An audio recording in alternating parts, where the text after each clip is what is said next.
Esse jogo aqui quase nunca existiu. E, sinceramente, é quase um milagre ainda ele estar vivo. Estou falando de Vampiro à Máscara. Ou, devo dizer, Vampiro à Queda.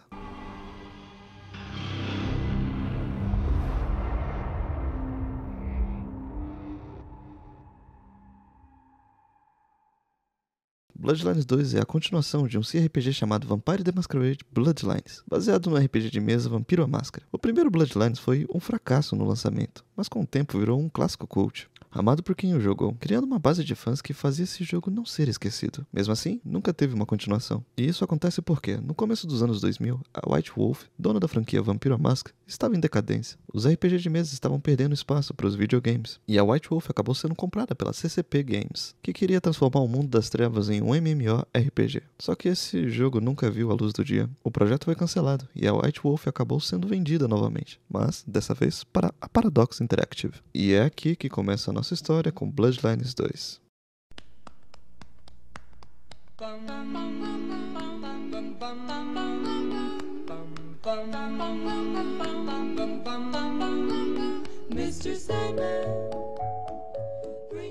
Depois da compra da White Wolf, os fãs mantiveram a esperança de um novo jogo do Vampiro à Máscara. A Paradox não dizia nada oficialmente, mas todo mundo sabia que, mais cedo ou mais tarde, ele voltaria a essa franquia. O problema é que, por anos, os únicos jogos lançados eram de baixo orçamento, como por exemplo, uma franquia do universo de World of Darkness da desenvolvedora Choice of Games, que era um jogo de texto focado em narrativa e que pessoalmente eu gosto bastante, mas é algo muito nichado. Mesmo assim, o CEO da Paradox, Frederick Wester, quando perguntado sobre o jogo, ele disse: "Quando for a hora certa, acho que uma sequência encontrará seu lugar no mercado." Até que chegou 2019, um ARG, que em inglês se chama Alternative Reality Game, é um tipo de jogo que mistura o mundo real com o virtual, fazendo uma história narrativa com participações dos jogadores, usando redes sociais e sites falsos para contar uma história e desvendar mistérios. Tá, mas o que isso tem a ver com vampiro? Para de ser apressado, deixa eu explicar. O ARG girava em torno de um aplicativo de namoro chamado Tinder, um app que prometia conectar você à pessoa ideal, usando suas preferências, hábitos e até seu tipo sanguíneo. Aos poucos, os jogadores descobriram que havia algo muito mais sombrio por trás daquilo. O Tinder não era um aplicativo de namoro, ele era parte de algo sobrenatural.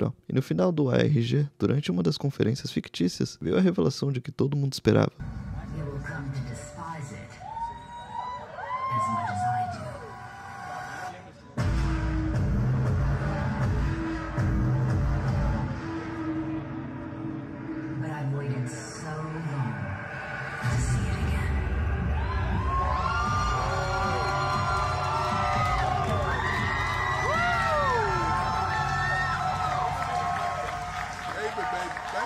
Eles revelaram que você seria um vampiro Finnblood, que em português são os sangue fracos. Mas o que é um sangue fraco? Sangue fracos são vampiros de uma geração muito distante do seu primeiro vampiro. Vamos explicar. Vampiros nesse mundo são separados em clãs. Cada clã tem seus poderes únicos, tendo um total de 13, chamados de antediluvianos. Vampiros que viveram próximo ao primeiro vampiro do mundo, Caim. Sim, o mesmo que matou Abel. Caim, por ser o primeiro vampiro, ele é da primeira geração. Se ele transformar pessoas em vampiro, essas pessoas serão de segunda geração. E se essas pessoas transformarem outros, esses outros vão ser de terceira e por aí vai. A questão é, quanto maior a sua geração, mais fraco você é comparado ao primeiro vampiro, pois o sangue vai diluindo. Sangue fraco são vampiros de 14ª geração pra cima. São vampiros muito fracos. Para um vampiro, eles são quase como seres humanos, frágeis, e eles são considerados o início do fim dos tempos. São odiados pela grande maioria dos vampiros. Sangue fraco são vampiros mais fortes do que humanos, mas naturalmente muito mais fraco do que um vampiro comum de outras gerações. E você seria um vampiro sangue fraco, que conforme fosse progredindo no jogo, mais forte você se tornaria, até um ponto de subir sua geração, entrando para um dos clãs de vampiros, assim ganhando os poderes daquele clã. Em maio foi revelado trailers que apresentavam mais sobre os clãs que você poderia jogar, com o sexto sendo o próprio Sangue Fraco, que não é um clã, mas que dava a entender que você poderia jogar até o fim do jogo. E então, na E3 de 2019, o maior evento anual dos games na época, era disponibilizado uma demo de uma alpha de gameplay de Bloodlines 2, mostrando mais de Seattle, cidade em que ele seria ambientado. Também mostrava um pouco do que seriam as lutas e habilidades, e até as mecânicas de subir nas paredes. E o mais importante, um requebrado bonito demais.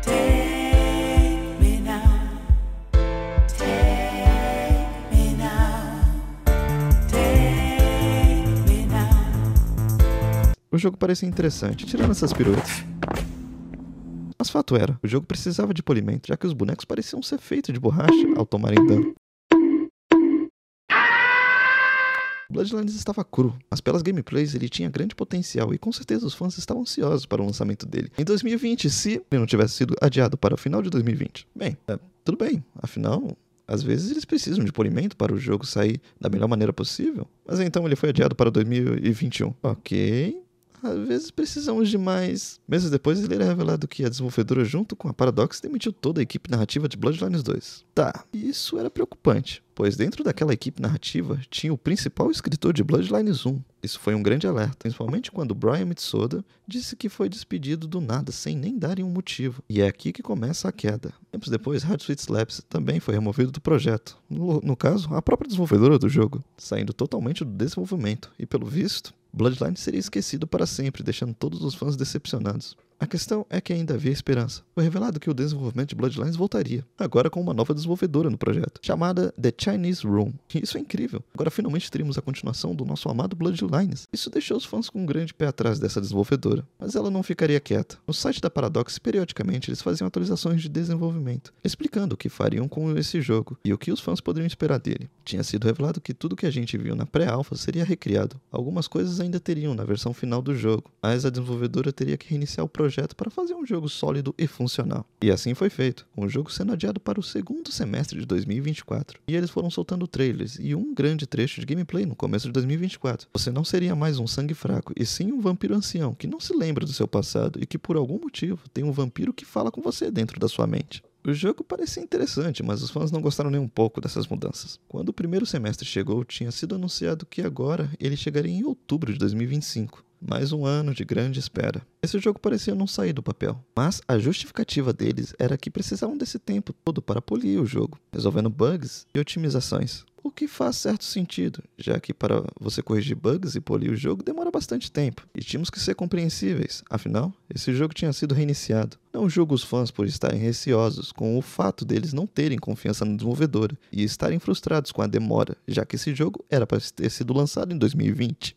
Mas o projeto tinha sido reiniciado. Podíamos dar uma chance. Em 2025, eles revelaram os clãs jogáveis dentro de Bloodlines. Mas, espera aí, você não disse que eles já tinham apresentado isso em maio de 2019? Sim, só que eles fizeram algumas alterações. Em específico com duas. Eles removeram o clã Malkaviano, um clã focado em vampiros que são considerados loucos. Louco em que sentido? Vou dar um exemplo de Bloodlines 1. Enquanto você caminha no meio de Los Angeles, você encontra uma placa dizendo pare. Qualquer outro clã nem tem uma interação com essa placa, mas você, por ser um Malkaviano, pode ter uma discussão com aquela placa. Bem, esses são os Malkavianos. E o outro clã, obviamente, seria os Sangue Fracos, já que por padrão você é um vampiro ancião. Agora você teria outros dois clãs, os Banu Hakim, que são vampiros de origem do Oriente Médio, e os La Sombra, vampiros com poderes de andar pela escuridão. Os fãs não gostaram. O problema é, dois clãs seriam de DLC, os Historiadores e os La Sombras, o que deixou a comunidade brava, já que inicialmente os 6 clãs estariam na versão base. Ainda mais que, então, você teria apenas 4 clãs para se jogar, já que 2 foram cortados para virar conteúdo extra, fazendo ter uma onda de rage e reembolso para cima da Paradox. Com isso, eles voltaram atrás e tinham anunciado que, agora,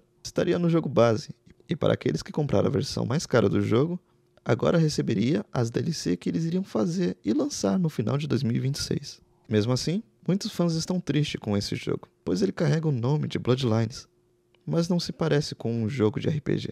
Na real, agora ele é um jogo de ação com pequenos elementos de RPG, mas que nem se compara ao título que lhes foram prometidos. Bloodlines 2 lançará agora, dia 21 de outubro. Eu tenho certeza que Bloodlines 2 será um ótimo jogo. Eu confio na capacidade de The Chinese Room, mas infelizmente ela não pode nos entregar o que foi prometido, pois não foi ela que nos prometeu uma grande sequência de Bloodlines 2. Ela só quis salvar um projeto que seria cancelado. Nós como fãs devemos aproveitar esse jogo, mas temos que pôr na cabeça que Bloodlines 2 não é o que foi prometido no início, e nunca será o jogo que queríamos como continuação de Bloodlines.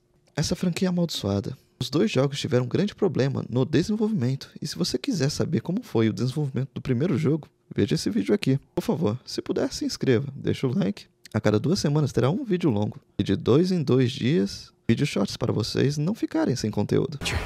I needed to see someone reassuring tonight. Not in the mood to be saved tonight, thanks. I've had this whole sexy priest fantasy since Catholic school. You should have just turned the other cheek, fucker! A wise prince knows which threats must be dealt with immediately, and which can be left to simmer. This is your tinfoil Sabbat thing again, right? You needn't look very far. After all, who were the first Sabbat, if not animals? Those who need coddling are not worthy of Clan La Sombra. You should have found yourself a Ventru.